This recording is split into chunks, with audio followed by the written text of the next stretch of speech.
Hi friends, Krishnapriya ಫ್ಯಾಷನ್ಸ್ಗೆ ನಿಮ್ಮೆಲ್ಲರಿಗೂ ಪ್ರೀತಿಯ ಸ್ವಾಗತ. ಇವತ್ತು Sunday offer, one day offer ಆಗಿ ನಿಮಗೆ ನ್ಯೂ ಕಲೆಕ್ಷನ್ಸ್ನ ಬಿಡ್ತಾ ಇದ್ದೀನಿ. ನೋಡಿ, ಕಲರ್ಸ್ನ ಮತ್ತು ಪ್ಯಾಟರ್ನ್ಸ್ನ ನೋಡಿ. ಆಫರಲ್ಲಿ ಸಿಗ್ತಾ ಇರೋದು ಇದು ಸ್ಯಾರಿ, ಕ್ರೇಪ್ ಸ್ಯಾರಿ ಆಗಿರುತ್ತೆ ವಿತ್ ಬೆಂಟೆಕ್ಸ್ ಬಾರ್ಡರು. ಎರಡು ಸೈಡು ಕೂಡ ನಿಮಗೆ ಬೆಂಟೆಕ್ಸ್ ಬಾರ್ಡರೇ ಬರುತ್ತೆ. ಆಫರ್ ಬಂದು 850ಕ್ಕೆ ಸಿಂಗಲ್ ಸ್ಯಾರಿ ನಿಮಗೆ ಸಿಗ್ತಾ ಇದೆ. ಕಲರ್ಸ್ ನೋಡ್ತಾ ಹೋಗೋಣ ಬನ್ನಿ ಒಂದೊಂದಾಗಿ. ಇದೊಂದು ಕಲರು, ಇದೊಂದು ಕಲರು, ಇದೊಂದು ಕಲರು, ಇದೊಂದು ಕಲರು.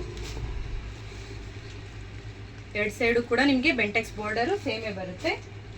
ತುಂಬಾ ಚೆನ್ನಾಗಿದೆ ಸೀರೆ, ಕ್ವಾಲಿಟಿನೂ ಅಷ್ಟೇ. ಫುಲ್ಲು ಸ್ಟ್ರೈಪ್ಸು ಜರಿ ವೀವಿಂಗ್ಸ್ ಇದೆ. ಬೆಸ್ಟ್ ಪ್ರೈಸಲ್ಲಿ ಸಿಗ್ತಾ ಇದೆ. 850 ಆಗುತ್ತೆ. ಶಿಪ್ಪಿಂಗ್ ಚಾರ್ಜ್ ಎಕ್ಸ್ಟ್ರಾ ಇರುತ್ತೆ. ಯಾರಿಗಾದ್ರೂ ಇಷ್ಟ ಆದರೆ ಸ್ಕ್ರೀನ್ ಮೇಲೆ ಬರ್ತಾ ಇರೋ ನಂಬರ್ಗೆ ಕಾಲ್ ಮಾಡಿ ಅಥವಾ ವಾಟ್ಸಪ್ ಮಾಡಿ ಬುಕ್ಕಿಂಗ್ ಮಾಡ್ಕೊಳ್ಳಿ. ಇವತ್ತು ಮಾತ್ರ ಈ ಆಫರ್ ಇರುತ್ತೆ. ಜಸ್ಟ್ 850 ರೂಪಾಯಿಗೆ ನಿಮಗೆ ಸಿಂಗಲ್ ಸೀರೆ ಸಿಗ್ತಾ ಇದೆ. ಧನ್ಯವಾದಗಳು.